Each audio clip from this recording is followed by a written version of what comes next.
저는 한때 18억 원의 부동산을 소유했습니다. 대기업 건설회사에서 30년 동안 일한 경험과 퇴직금으로 만든 재산이었어요. 그 돈이면 평생 편하게 살 수 있을 거라고 생각했죠. 하지만 지금 저는 전세 아파트에서 아내와 함께 작은 카페를 운영하고 있습니다. 그리고 매달 150만 원씩 빚을 갚고 있어요. 3억 원의 빚 말이에요. 어떻게 이런 일이 벌어졌을까요? 이 모든 것의 시작은 2년 전 제가 부동산이야말로 절대 떨어지지 않는 안전한 투자라고 믿었던 때부터였습니다. 본격적인 이야기 시작 전에 좋아요와 구독, 알림 설정 부탁드려요. 영상 제작에 큰 힘이 됩니다. 안녕하세요. 저는 최상훈입니다. 58살이고 지금까지 대기업 건설회사에서 30년 동안 일해왔어요. 2021년 3월이었습니다. 봄이 시작되는 계절에 저에게는 인생의 큰 변곡점이 찾아왔어요. 회사에서 구조조정을 단행하면서 저 같은 고참 임원들에게 권고사직을 제안한 거였죠. 처음엔 당황스러웠습니다. 아직 정년까지 7년이나 남았는데 벌써 그만두라니 예상하지 못한 일이었거든요. 하지만 회사에서 제시한 조건을 듣고는 마음이 바뀌었어요. 퇴직금이 15억 원이었습니다. 여기에 그동안 꼬박꼬박 모아둔 예금 3억 원을 합치면 총 18억 원이었죠. 58살에 이런 목돈을 한꺼번에 가지게 된다는 게 실감나지 않았어요. 아내 미경이와 상의했습니다. 미경이는 전업주부로 28년간 가정을 지켜왔어요. 아이들도 이제 다 컸죠. 장남 지우는 28살로 대기업에 다니면서 결혼을 준비하고 있고 딸 수민이는 25살로 대학원에서 공부하고 있어요. 미경이는 걱정스러워했어요. 아직 젊은데 일을 그만두면 뭘 하고 살 거냐고 물었죠. 하지만 저는 오히려 설렜습니다. 30년 동안 회사에 매여서 살았는데 이제 진짜 제가 하고 싶은 일을 할 수 있는 기회라고 생각했거든요. 18억 원이면 이자만으로도 연 7,200만 원은 나올 텐데 그 정도면 넉넉하게 살 수 있을 거라고 계산했어요. 게다가 아직 58이니까 뭔가 의미 있는 일을 해볼 시간도 충분했죠. 사실 저에게는 오래전부터 품고 있던 꿈이 있었습니다. 언젠가는 부동산 투자를 본격적으로 해보고 싶었어요. 30년간 건설업계에서 일하면서 쌓은 경험과 인맥, 그리고 부동산 시장에 대한 이해가 있었으니까요. 어떤 지역이 개발될지, 어떤 건물이 가치가 있을지 일반 사람들보다는 훨씬 잘 알고 있었거든요. 3월 말 마지막 출근 날이었습니다. 동료들이 작은 송별회를 열어줬어요. 모두들 부러워하더라고요. 신대에 18억 원을 들고 자유의 몸이 된다니 얼마나 좋겠냐고 했죠. 저도 그렇게 생각했어요. 이제 진짜 새로운 인생이 시작되는 거라고 말이에요. 집에 돌아와서 통장을 확인했을 때의 그 기분은 지금도 기억나요. 18억 원이라는 숫자를 보니 가슴이 두근거렸어요. 이 돈으로 뭘 할 수 있을까 하는 상상만으로도 즐거웠죠. 미경이한테도 자랑스럽게 보여줬어요. 미경이도 깜짝 놀라더라고요. 이렇게 큰 돈을 한 번에 본 건 처음이라면서요. 지우와 수민이한테도 말해줬더니 아이들도 대단하다고 했어요. 그날 밤 저는 새로운 계획들을 세웠습니다. 일단 6개월 정도는 쉬면서 앞으로 뭘 할지 천천히 생각해 보기로 했어요. 그리고 그 사이에 제 돈을 어떻게 불릴지도 고민해 보겠다고 마음먹었죠. 특히 부동산 투자에 대한 관심이 컸어요. 30년간 건설 현장을 다니면서 어떤 지역이 뜨고 지는지, 어떤 건물이 좋고 나쁜지 몸으로 배운 게 많았거든요. 이런 경험을 바탕으로 투자를 한다면 분명히 성공할 수 있을 거라고 확신했어요. 부동산은 주식과 달라서 실물이 있고 절대 제로가 되지 않으니까 안전하다고 생각했죠. 게다가 우리나라 부동산은 지금까지 계속 올라왔잖아요. 특히 서울 아파트는 절대 떨어지지 않는다는 게 정설이었고요. 여러 가지 투자 방법을 알아봤습니다. 경매 투자도 있고 분양권 투자도 있고 재건축 투자도 있더라고요. 제가 가진 건설업 지식을 활용하면 어떤 방법이든 성공할 수 있을 것 같았어요. 미경이는 여전히 조심스러워 했어요. 부동산 투자가 위험할 수도 있다고 그냥 안전하게 예금만 해두는 게 어떠냐고 했죠. 하지만 저는 이미 마음을 정한 상태였어요. 이런 기회는 평생에 한 번뿐일 거라고 생각했거든요. 그때까지만 해도 저는 제가 얼마나 큰 위험에 빠져들게 될지 전혀 몰랐습니다. 권고사직을 받고 2개월이 지났을 때였습니다. 2021년 5월 저는 본격적으로 부동산 투자 공부를 시작했어요. 먼저 부동산 경매에 관심을 가졌습니다. 30년간 건설 현장을 다니면서 어떤 건물이 좋은 구조인지, 어떤 위치가 유리한지 몸으로 배운 게 많았거든요. 일반 투자자들은 모르는 건축적 요소들을 제가 파악할 수 있다고 생각했어요. 경매 정보 사이트를 뒤지기 시작했습니다. 법원 경매 물건들을 하나하나 살펴보면서 투자 가치가 있는 곳들을 찾아봤어요. 위치, 교통, 주변 개발 계획 같은 기본적인 것들은 물론이고 건물의 구조적 안전성이나 리모델링 가능성 같은 것들도 체크했죠. 그러던 중 눈에 띄는 물건을 발견했습니다.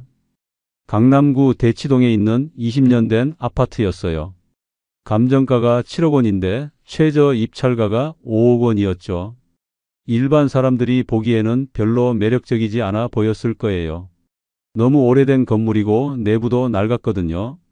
하지만 제가 보기엔 완전히 달랐습니다. 그 아파트 단지가 재건축 추진위원회를 구성했다는 정보를 입수했거든요. 건설업계 인맥을 통해 알아보니 내년쯤에는 재건축 승인이 날 가능성이 높다고 했어요. 더 자세히 조사해 봤습니다. 그 단지의 용적률이 현재 200%인데 재건축하면 300%까지 올릴 수 있었어요. 또 주변에 대형 쇼핑몰이 들어올 예정이라는 정보도 있었죠. 이런 정보들은 건설업계에 있지 않으면 쉽게 알 수 없는 것들이었어요. 미경이한테 상의했습니다. 5억 원을 투자해서 경매에 참여하고 싶다고 했어요. 미경이는 처음엔 걱정했죠. 너무 큰 돈이라고 혹시 실패하면 어떻게 하냐고 물었어요. 하지만 저는 자신했습니다. 여보, 내가 이 분야에서 30년을 일했어. 어떤 건물이 좋은지 나만큼 아는 사람이 몇이나 되겠어? 이건 투기가 아니라 전문 지식을 바탕으로 한 투자야. 지우와 수민이도 걱정스러워 했어요. 아빠, 너무 위험한 거 아니야? 하지만 저는 아이들에게도 설명해 줬죠. 부동산은 주식과 달라서 실물이 있고 절대 망하지 않는다고요. 5월 말 드디어 경매에 참여했습니다. 입찰 당일 법원에 가보니 생각보다 많은 사람들이 왔더라고요. 하지만 대부분 투자 초보자들 같아 보였어요. 결과가 나왔을 때 정말 기뻤습니다. 5억 2천만 원으로 낙찰받은 거예요. 다른 입찰자들보다 2천만 원 높게 썼지만 그래도 감정가보다 2억 8천만 원이나 싸게 산 셈이었죠. 낙찰 받고 나서 바로 현장 점검을 했어요. 건물 구조를 자세히 살펴보니 역시 제 판단이 맞았어요. 기본 골조는 튼튼했고 조금만 손보면 충분히 살 만한 상태였습니다. 그런데 예상보다 더 좋은 소식이 들려왔어요. 6월에 그 단지 재건축 추진이 본격화됐다는 거였어요. 게다가 대형 건설사에서 관심을 보인다는 소문도 돌았죠. 주변 시세도 계속 확인했습니다. 비슷한 조건의 아파트들이 한 달에 5천만 원씩 오르고 있더라고요. 재건축 소식이 퍼지면서 그 지역 전체가 주목받기 시작한 거였어요. 11월쯤 되니 정말 놀라운 일이 벌어졌습니다. 부동산 중개업소에서 연락이 온 거예요. 제가 산 아파트를 팔 의향이 있느냐고요. 얼마에 사겠다고 하는지 물어보니 8억 원이라고 하더라고요. 믿기지 않았어요. 5억 2천만 원에 산 걸 8억 원에 파는 거니까 2억 8천만 원을 번 셈이었죠. 6개월 만에 35% 수익률을 달성한 거예요.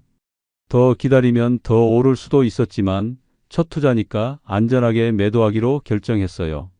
12월 초에 계약을 체결했습니다. 매매 대금을 받았을 때의 그 기분은 정말 최고였어요. 5억 2천만 원이 8억 원이 된 거예요. 순수익이 2억 8천만 원이었죠. 은행에 넣어뒀다면 1년에 받을 이자를 6개월 만에 번 거였어요. 미경이한테 자랑했습니다. 여보, 내가 말했잖아. 2억 8천만 원 벌었어. 정말? 거짓말 아니지? 미경이도 믿기지 않는다는 표정이었어요.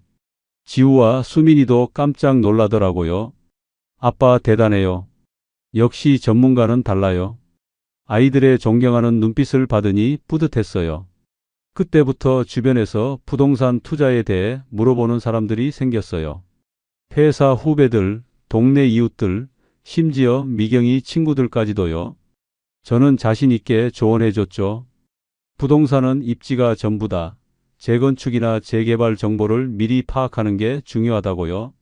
사실 그때의 성공은 운이 좋았던 면도 있었어요. 마침 부동산 시장이 상승기였고 정부 정책도 우호적이었거든요. 하지만 저는 그걸 제 능력이라고 생각했습니다. 역시 이 분야는 내가 전문가야. 30년 경험이 헛된 게 아니었어. 이제 본격적으로 투자 규모를 늘려볼 때가 됐다고 생각했어요. 그날 밤 저는 더 큰 계획을 세우기 시작했습니다. 2억 8천만 원의 수익에 만족할 수 없었거든요. 이제 진짜 큰 돈을 벌어볼 차례라고 생각했어요. 2021년 8월이 되자 부동산 시장의 분위기가 완전히 달라졌습니다. 분양권 갭 투자라는 새로운 투자 방법이 화제가 되고 있었어요. 갭 투자란 분양가와 시세의 차이를 노리는 투자법이었습니다. 예를 들어 분양가가 10억 원인 아파트의 시세가 12억 원이면 2억 원만 있으면 12억짜리 아파트를 소유할 수 있는 거였죠.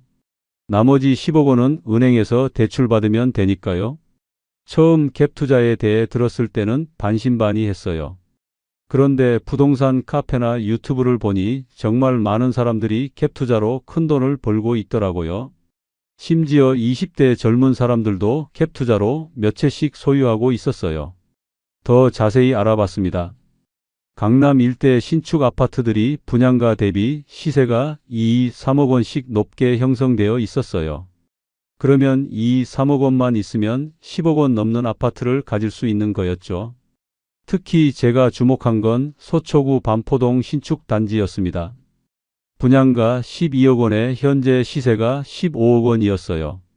3억 원 갭이 있는 거였죠. 게다가 이 단지는 한강뷰에 초등학교도 가까워서 앞으로 더 오를 가능성이 높아 보였어요. 건설업계 지인에게 물어보니 그 단지 시공사가 대형 건설사라서 품질도 믿을 만하다고 했어요. 입주는 내년 하반기 예정이었는데 그때까지 시세가 더 오를 거라는 전망이었죠. 미경이한테 상의했어요. 여보, 갭 투자라는 게 있는데 한번 해볼까? 미경이는 처음 들어보는 말이라 어리둥절해했죠. 제가 자세히 설명해 줬어요. 3억 원으로 15억짜리 아파트를 살 수 있다고요? 미경이는 여전히 걱정스러워했어요. 대출을 너무 많이 받는 거 아니냐고 했죠. 하지만 저는 확신했습니다. 여보, 부동산은 절대 떨어지지 않아. 특히 강남 아파트는 더욱 그렇잖아. 게다가 내가 이 분야 전문가인데 뭘 걱정해. 8월 중순 드디어 결심했습니다. 반포동 신축 아파트 분양권을 계약하기로 한 거예요. 처음에는 한 채만 하려고 했는데 분양사무소에 가보니 생각이 바뀌었어요. 분양사무소 직원이 말하길 지금 계약하면 내년 입주할 때 최소 5억 원은 더 오를 거라고 하더라고요. 그러면 한 채당 8억 원씩 벌 수 있다는 계산이었어요. 그때 욕심이 생겼습니다. 한 채로 8억을 벌 수 있다면 세 채로 24억을 벌 수 있는 거 아닌가? 제 총 자산이 18억 원 정도였는데 캡 투자로 9억 원만 투자하면 24억을 벌 수 있다니 너무 매력적이었어요. 결국 세 채를 계약했습니다. 각각 3억 원씩 계약금을 넣어서 총 9억 원을 투자한 거였어요. 나머지 36억 원은 은행 대출로 해결하기로 했죠. 대출 상담을 받으러 은행에 갔을 때 담당자가 깜짝 놀라더라고요. 한 번에 36억 원을 대출 받으시겠다는 거예요? 네, 분양권 캡 투자입니다. 그러자 담당자가 요즘 캡 투자 고객들이 정말 많다고 시장이 좋으니 다들 투자에 나선다고 하더라고요. 다행히 대출 승인이 났어요. 제 신용 등급도 좋았고 분양받은 아파트들이 모두 강남권이라 담보 가치도 인정받았거든요. 금리는 연 2.5% 정도였는데 당시엔 굉장히 낮은 수준이었어요. 집에 돌아와서 계산해 봤습니다. 세 채 분양권의 현재 가치가 45억 원, 제가 투입한 돈이 9억 원이니까 총 투자 규모는 45억 원이었어요. 만약 내년에 각 채당 5억 원씩 오른다면 총 15억 원을 벌 수 있는 거였죠. 가족들에게 자랑했어요. 지우야, 아빠가 너 결혼자금 마련해 줄게. 수민아, 너도 유학 가고 싶으면 언제든 말해. 아이들이 놀라워했어요. 아빠, 정말 그렇게 많이 벌 수 있어요? 미경이는 여전히 걱정스러워했지만 제 자신감을 보고 조금씩 안심하는 것 같았어요. 여보가 이 분야 전문가니까 믿어볼게요. 하지만 너무 무리하지는 말아요. 그때부터 주변에서 부동산 투자 상담을 구하는 사람들이 더 많아졌어요. 회사 후배들뿐만 아니라 동네 상인들, 심지어 미경이 친구들까지도 저에게 물어봤죠. 캡 투자가 뭔지, 어떻게 하는 건지, 위험하지 않은지요. 저는 자신 있게 조언해 줬습니다. 부동산은 주식과 달라서 실물이 있고 특히 강남 아파트는 절대 떨어지지 않는다고요. 갭 투자는 적은 돈으로 큰 수익을 낼 수 있는 확실한 방법이라고 설명했어요. 9월에 들어서니 정말 신기한 일이 벌어졌습니다. 제가 산 분양권들의 시세가 벌써 오르기 시작한 거예요. 한 채당 2억 원씩 올라서 총 6억 원의 평가 상승이 있었죠. 계산해 보니 제 총 자산이 51억 원이 됐어요. 9억 원 투자해서 51억 원을 만든 거였죠. 물론 아직 실현된 수익은 아니지만 장부상으로는 엄청난 부자가 된 셈이었어요. 그때 저는 확신했습니다. 역시 부동산 투자가 답이야. 내가 선택한 길이 맞았어. 이 속도라면 내년에는 정말 100억대 자산가가 될 수 있을 것 같았어요. 하지만 그때까지만 해도 몰랐습니다. 캡 투자의 달콤함 뒤에 얼마나 큰 위험이 도사리고 있는지를요. 레버리지는 양날의 검이라는 걸 곧 뼈저리게 깨닫게 될 줄은 전혀 예상하지 못했어요. 2021년 11월 제 부동산 투자 자산이 마침내 40억 원을 돌파했습니다. 8월에 계약한 분양권 3채의 시세가 계속 오르면서 장부상 평가액이 엄청나게 늘어난 거였어요. 그때까지만 해도 부동산 시장은 여전히 뜨거웠습니다. 정부에서 부동산 규제를 계속 내놓고 있었지만 오히려 그것 때문에 사람들이 더 급하게 집을 사려고 하는 것 같았어요. 지금 안 사면 나중에는 더 비싸질 거라는 심리였죠. 특히 저같이 갭 투자로 성공한 사람들의 이야기가 온라인 커뮤니티나 유튜브에서 화제가 되고 있었어요. 적은 돈으로 큰 수익을 낸 성공담들이 쏟아져 나오면서 너도 나도 캡 투자에 뛰어들고 있었죠. 주변에서는 저를 부동산 투자 달인이라고 부르기 시작했어요. 회사 후배들뿐만 아니라 동네 사람들, 심지어 미경이 친구들까지도 저에게 부동산 투자 상담을 받으러 왔거든요. 그때 저는 완전히 자신만만했습니다. 부동산은 절대 떨어지지 않는다. 특히 서울 아파트는 더욱 그렇다는 확신이 있었어요. 30년간 건설업계에서 일한 경험과 지금까지의 성공이 그 확신을 더욱 강하게 만들었죠. 그래서 더 큰 결단을 내렸습니다. 추가 투자를 통해 진짜 큰 부자가 되어 보자는 계획이었어요. 이번에는 갭 투자가 아니라 다주택 투자로 눈을 돌렸습니다. 서울 외곽과 경기도 지역의 아파트들을 알아보기 시작했어요. 강남이나 서초는 이미 너무 비싸서 수익률이 낮았지만 분당이나 일산, 그리고 경기도 신도시들은 아직 상승 여력이 있어 보였거든요. 특히 GTX 노선이나 지하철 연장 계획 같은 교통 호재가 있는 지역들에 주목했어요. 제가 가진 건설업계 정보를 활용하면 일반 사람들보다 먼저 좋은 물건을 찾을 수 있다고 생각했죠. 11월 초 분당 정자동에 있는 20년 된 아파트를 발견했습니다. 전용 33평의 시세가 12억 원 정도였는데 곧 재건축 추진이 본격화될 거라는 정보를 얻었어요. 더 알아보니 그 단지뿐만 아니라 주변 여러 단지들이 동시에 재건축을 추진하고 있더라고요. 대단지 재건축이 시작되면 그 일대 전체가 신도시급으로 바뀔 거라는 전망이었어요. 망설일 이유가 없었습니다. 곧바로 계약을 진행했어요. 12억 원 중에서 4억 원은 제 돈으로, 나머지 8억 원은 은행 대출로 해결했죠. 당시 대출 금리가 2.5% 정도로 아직은 낮은 수준이었어요. 그런데 한 채로 끝나지 않았습니다. 성공에 취한 저는 더 욕심을 냈거든요. 같은 달에 일산 신도시에 있는 아파트 한 채를 더 샀어요. 전용 25평짜리로 9억 원이었는데 이것도 3억 원 자기 자금에 6억 원 대출로 매수했습니다.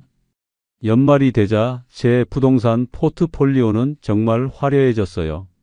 강남 분양권 3채, 분당 아파트 1채, 일산 아파트 1채로 총 5채를 소유하게 된 거였죠. 총 자산 가치는 60억 원이 넘었어요. 물론 대출도 많았습니다. 분양권 담보대출 24억 원, 아파트 담보대출 14억 원을 합쳐서 총 38억 원의 빚이 있었어요. 순자산으로는 22억 원 정도였지만 레버리지를 활용한 투자 효과는 엄청났죠. 매달 나가는 대출 이자도 만만치 않았어요. 월 700만 원 정도였는데 다행히 전세 수입과 제가 가진 현금으로 충당할 수 있었어요. 게다가 부동산 가격이 계속 오르고 있으니까 이자 부담 정도는 문제 없다고 생각했죠. 가족들에게도 자랑했어요. 지우에게는 결혼하면 신혼집을 사줄 수 있다고 했고 수민이에게는 유학비 걱정하지 말라고 했어요. 미경이도 이제는 저를 믿는 것 같았어요. 연말 송년회에서 제가 화제의 중심이었습니다. 1년 만에 10여억 원의 자산을 불린 이야기를 하니까 모두들 놀라워하더라고요. 어떻게 그런 수익을 낼 수 있었는지, 앞으로 시장이 어떻게 될 것 같은지 질문이 쏟아졌어요. 저는 자신 있게 대답했습니다. 부동산 시장은 앞으로 몇 년간 더 성장할 거라고, 특히 GTX 개통이나 신도시 개발 같은 정부 정책이 뒷받침되고 있어서 걱정할 필요 없다고 했죠. 실제로 그때까지만 해도 모든 지표들이 좋았어요. 거래량도 많고 가격도 계속 오르고 전세 시장도 활발했죠. 정부에서 규제를 내놓을 때마다 오히려 사람들이 더 빨리 사려고 해서 가격이 더 올랐어요. 2022년 새해를 맞으면서 더 큰 꿈을 꾸기 시작했어요. 이 속도라면 몇 년 안에 100억대 자산가가 될 수 있을 것 같았거든요. 그러면 정말 평생 걱정 없이 살 수 있을 거라고 생각했죠.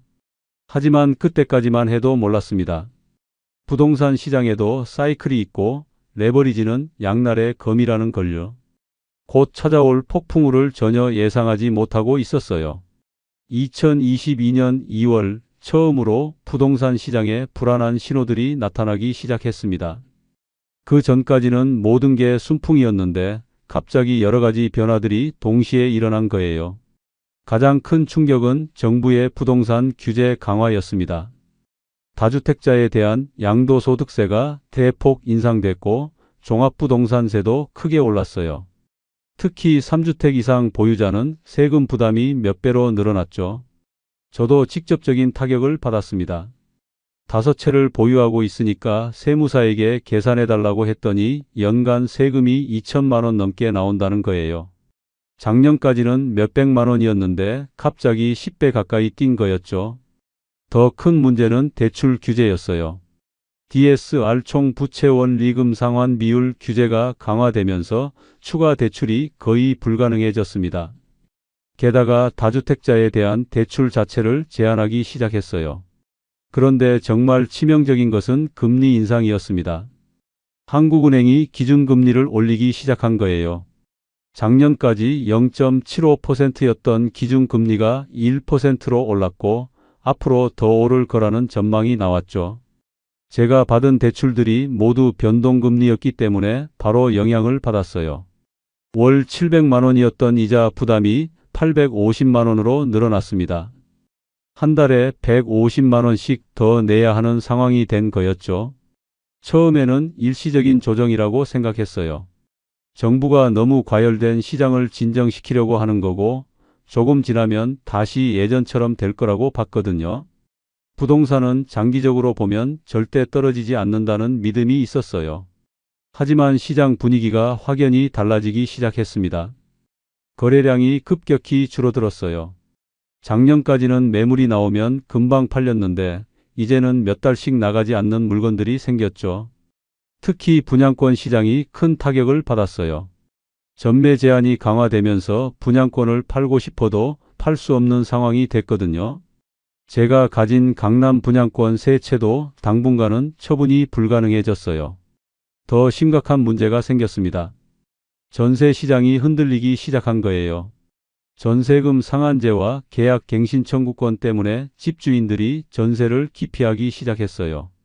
월세로 바꾸려는 움직임이 늘어났죠. 제가 가진 분당과 일산 아파트도 전세 계약 갱신 시기가 다가오고 있었는데 세입자들이 전세금을 올려달라고 요구했어요. 시세가 올랐으니까 전세금도 따라 올려야 한다는 거였죠. 문제는 전세금을 올려주면 제가 받을 수 있는 대출 한도가 줄어든다는 점이었어요. LTV 주택담보대출 비율 규제 때문에 집값 대비 전세금 비율이 높아지면 추가 대출을 받기 어려워지거든요.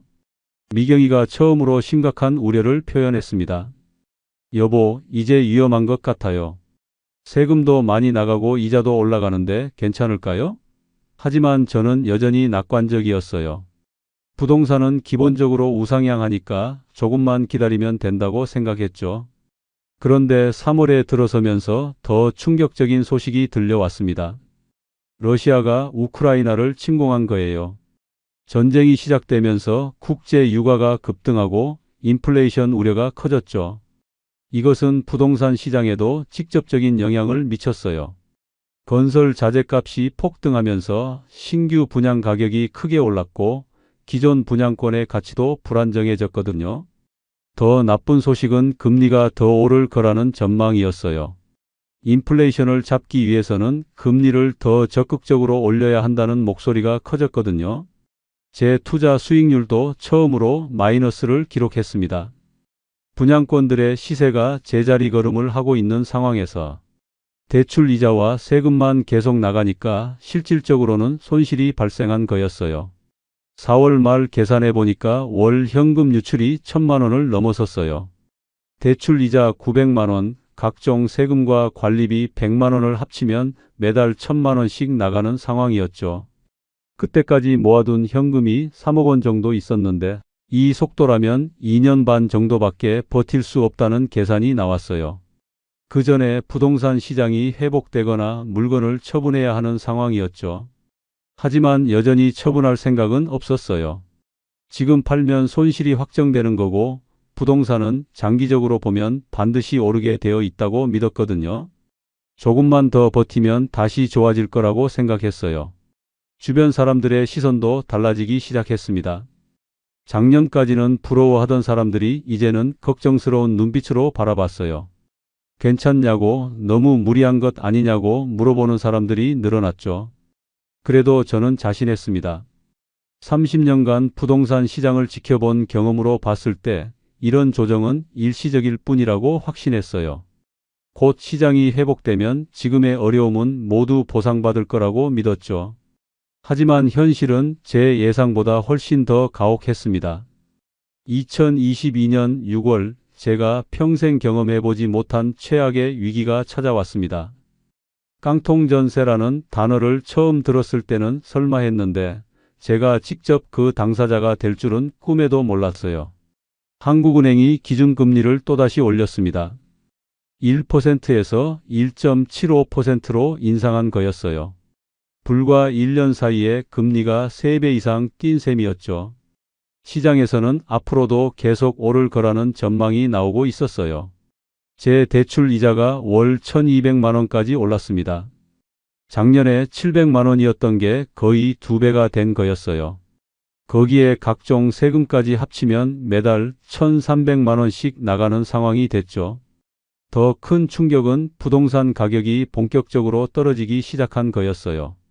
제가 60억 원이라고 생각했던 자산 가치가 50억 원대로 내려앉았습니다. 특히 분양권들의 가격 하락이 심했어요. 그런데 정말 절망적인 것은 전세 시장의 붕괴였습니다. 전세값이 급락하기 시작한 거예요. 1년 전까지만 해도 계속 오르던 전셋값이 갑자기 떨어지니까 완전히 예상 밖이었어요. 분당 아파트의 세입자가 계약 만료를 앞두고 이사를 나간다고 했습니다. 전세금 8억 원을 돌려줘야 하는 상황이었는데 새로운 세입자를 구하려고 해보니까 시세가 6억 원으로 떨어져 있더라고요. 2억 원이 부족한 거였어요.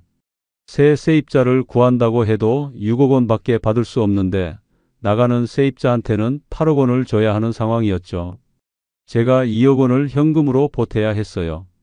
일산 아파트도 마찬가지였습니다. 7억 원 전세를 끼고 9억 원에 샀던 집인데 전세값이 5억 원대로 떨어진 거예요.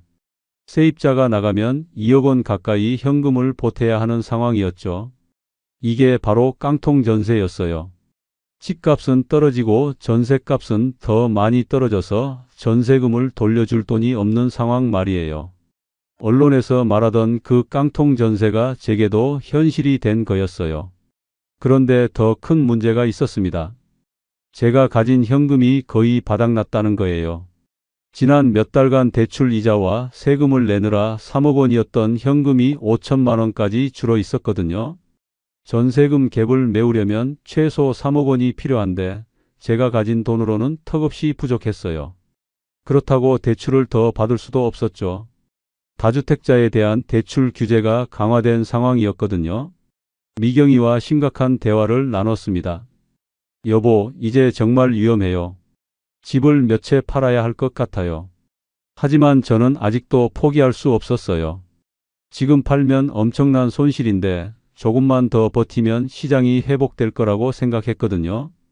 그런데 7월에 더 충격적인 소식이 들려왔습니다. 강남 분양권들의 입주가 연기된다는 거였어요. 건설사가 자재비 급등과 인력난으로 공사를 제때 마무리할 수 없다고 통보해 온 거였죠. 입주 연기는 제게 치명적이었어요. 입주해서 실거주하거나 임대를 놓아야 현금 흐름을 개선할 수 있는데 그 시점이 1년 정도 미뤄진 거였거든요. 그동안 대출 이자만 계속 내야 하는 상황이었어요. 설상가상으로 분양권 가격도 급락했습니다. 입주 연기 소식이 나오자 시장에서 해당 단지에 대한 신뢰가 떨어진 거예요. 제가 평균 10억 원에 계약했던 분양권들이 8억 원대로 떨어졌죠. 8월에 들어서면서 더 이상 버틸 수 없는 상황이 왔습니다. 분당 아파트 세입자가 나가면서 전세금 8억 원을 돌려달라고 했는데 제가 줄 수 있는 돈이 없었어요. 어쩔 수 없이 일산 아파트를 급매로 내놓았습니다. 9억 원에 샀던 집을 7억 5천만 원에 팔았어요. 1억 5천만 원 손실이었지만 전세금을 돌려주기 위해서는 어쩔 수 없는 선택이었죠. 그런데 일산 아파트를 팔고 나니 또 다른 문제가 생겼어요. 대출금 6억 원을 상환하고 나면 남는 돈이 1억 5천만 원 뿐이었는데 분당 아파트 전세금 8억 원을 돌려주려면 여전히 6억 5천만 원이 부족했거든요.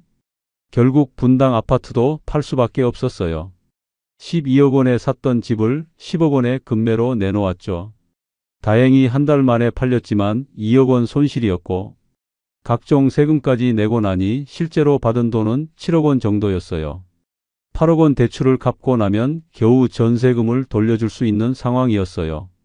그런데 이렇게 되면 제가 가진 부동산은 강남 분양권 3채뿐이었고 여전히 24억 원의 대출이 남아 있었죠. 9월 말 현재 상황을 정리해 보니 정말 절망적이었어요. 자산은 약 24억 원 분양권 3채, 부채는 24억 원이라서 순자산이 거의 0에 가까웠어요.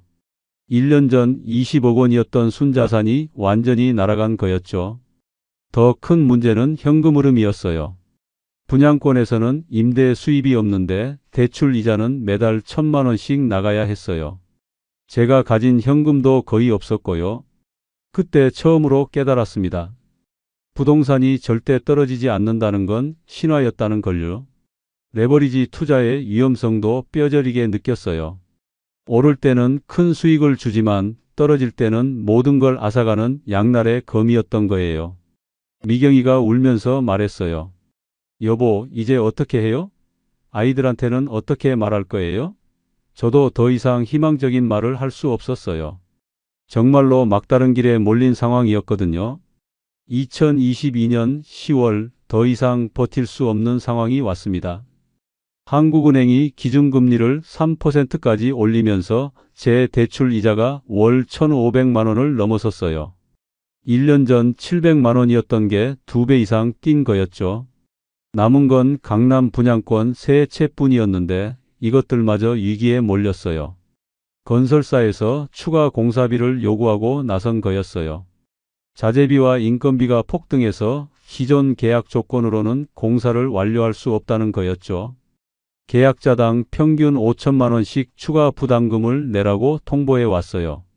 제가 세 채를 가지고 있으니까 1억 5천만 원을 더 내야 하는 상황이었던 거죠. 안 내면 계약 해지라고 위협까지 했어요. 그런데 제가 낼 돈이 없었어요. 그동안 대출 이자를 내느라 현금이 거의 바닥났거든요. 카드 대금도 밀리기 시작했고 생활비조차 빠듯한 상황이었어요. 어쩔 수 없이 분양권을 팔기로 결심했습니다. 하지만 시장 상황이 최악이었어요. 분양권을 사려는 사람이 거의 없었거든요. 금리가 너무 높아져서 대출받기 어렵고 집값 하락에 대한 우려도 커서 누구도 선뜻 나서지 않았어요. 첫 번째 분양권을 팔기까지 2달이 걸렸습니다. 11억 원에 계약했던 걸 7억 원에 팔았어요. 4억 원 손실이었죠. 8억 원 대출을 갚고 나니 손에 쥐어진 돈은 겨우 1,000만 원이었어요. 두 번째 분양권을 팔 때는 더 절망적이었습니다. 시장이 더 악화돼서 6억 5천만 원에 밖에 팔 수 없었어요. 10억 원에 계약했던 걸 6억 5천만 원에 판 거니까 3억 5천만 원 손실이었죠. 이때쯤 되니 완전히 패닉 상태였어요. 돈은 계속 나가는데 들어오는 건 없고 자산 가격은 계속 떨어지고 있었거든요. 매일 밤 잠을 이룰 수 없었어요. 마지막 분양권을 처분하는 건 정말 고통스러웠습니다. 이것마저 팔면 제가 가진 부동산이 하나도 없어지는 거였거든요. 하지만 대출 이자를 감당할 수 없어서 어쩔 수 없었어요. 10억 원에 계약했던 마지막 분양권을 6억 원에 팔았습니다. 4억 원 손실이었어요. 8억 원 대출을 갚고 나니 마이너스 2억 원이었죠. 팔아도 빚이 남는 상황이었어요. 11월 말 모든 부동산을 처분한 후 제 상황을 정리해보니 참담했어요. 1년 전 18억 원이었던 순자산이 완전히 사라지고 오히려 3억 원의 빚이 생겼어요. 분양권 3채를 처분하면서 총 12억 원의 손실을 본 거였어요. 거기에 일산, 분당 아파트 처분 손실까지 합치면 총 15억 원을 잃은 셈이었죠. 더 큰 문제는 아직 갚지 못한 대출이 3억 원 남아있다는 거였어요. 부동산은 하나도 없는데 빚만 3억 원 있는 상황이었던 거죠. 담보가 없으니 신용대출로 전환됐는데 금리도 연 7%로 올라갔어요. 더 이상 숨길 수 없었습니다. 12월 초 가족들을 불러서 모든 상황을 털어놓았어요.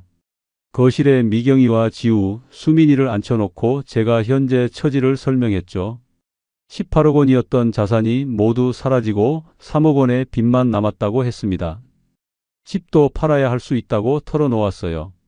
가족들의 반응은 제가 예상했던 것보다 훨씬 충격적이었어요. 미경이가 그 자리에서 쓰러질 뻔했습니다.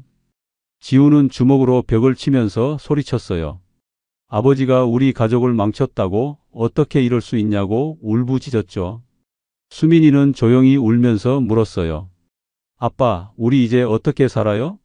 제가 결혼도 못하는 거예요? 그 말을 듣고 제 가슴이 찢어지는 것 같았어요. 가족 회의는 몇 시간 동안 계속됐어요. 결론은 집을 팔아서 빚을 갚고 전세나 월세로 이사를 가자는 거였어요. 다른 선택의 여지가 없었죠. 집을 내놓는 것도 쉽지 않았어요. 20년 넘게 살던 우리 집을 떠나야 한다는 게 믿어지지 않았거든요. 미경이는 짐을 정리하면서 계속 울었어요. 다행히 집은 한 달 만에 팔렸습니다. 14억 원으로 계약했는데 대출 9억 원을 갚고 각종 세금을 내고 나니 실제로 받은 돈은 4억 원 정도였어요. 3억 원 빚을 갚고 나니 1억 원이 남았습니다. 그 돈으로 전세를 얻어서 이사를 했어요. 예전 집의 3분의 1 크기인 투룸 아파트였죠. 2023년 1월 새해가 밝았지만 희망은 보이지 않았어요. 집도 없고 자산도 없고 1억 원만 덩그러니 남은 상황이었어요. 58살에 완전히 빈털터리가 된 거였죠. 미경이와의 관계도 최악이었어요. 대화를 거의 하지 않았고 같은 집에 살지만 남 같은 느낌이었죠. 지우와 수민이도 저를 보는 눈빛이 예전과 완전히 달랐어요. 그때 깨달았습니다.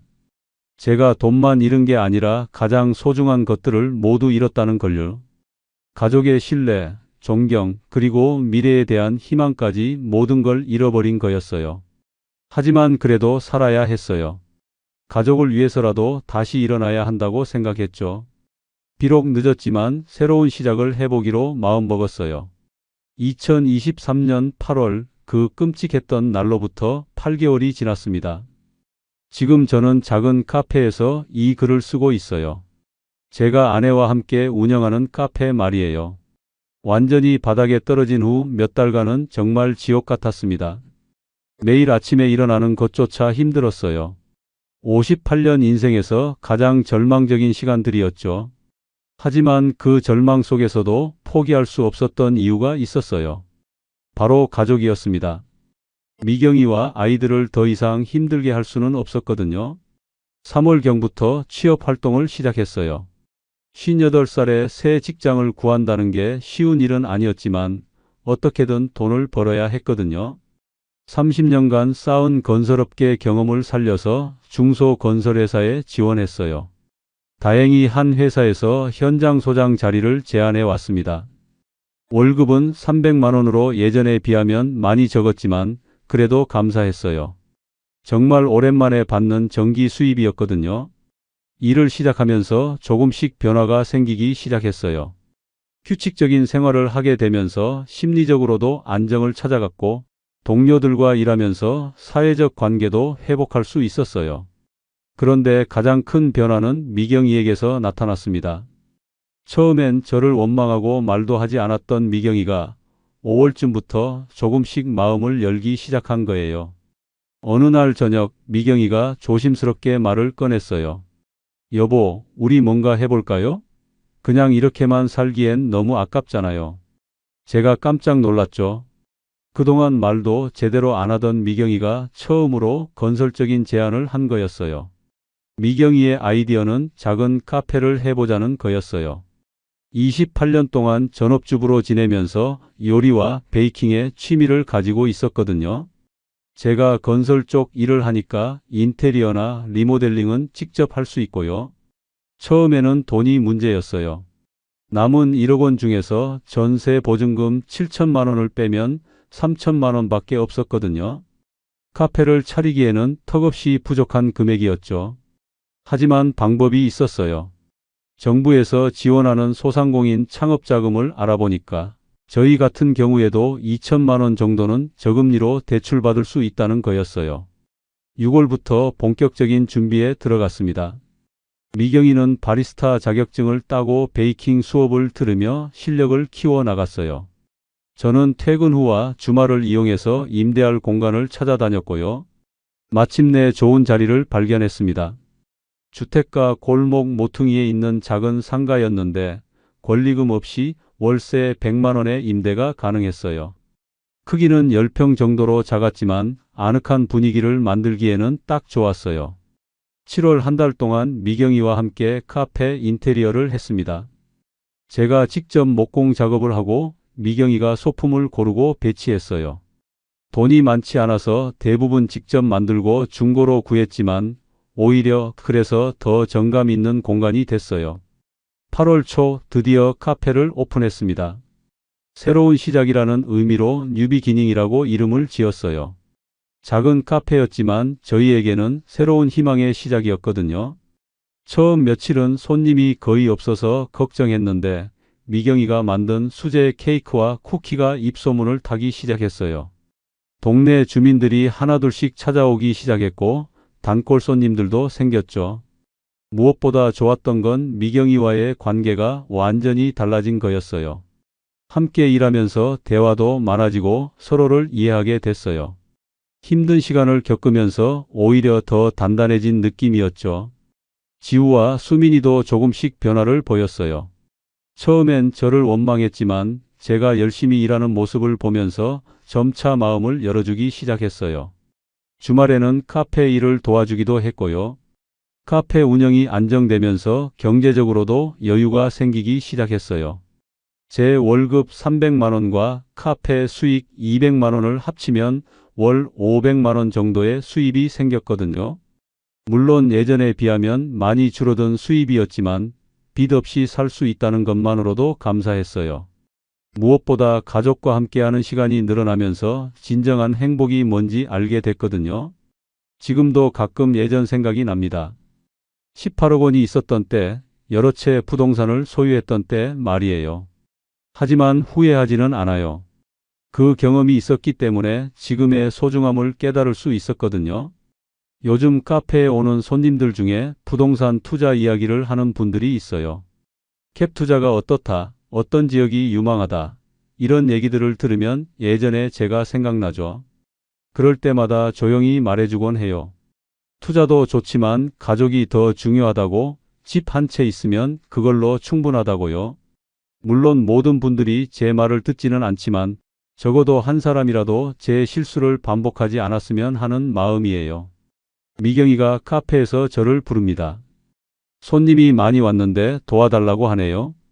이제 일하러 가야겠어요. 작지만 소중한 우리 카페에서 사랑하는 가족과 함께하는 새로운 일상으로요. 비록 많은 걸 잃었지만 가장 중요한 건 지켜낼 수 있었어요. 바로 가족입니다. 그리고 이제는 새로운 꿈도 생겼어요. 우리 카페가 동네 사람들에게 작은 쉼터가 되었으면 하는 꿈 말이에요. 돈보다 소중한 게 있다는 걸 늦었지만 이제야 깨달았습니다.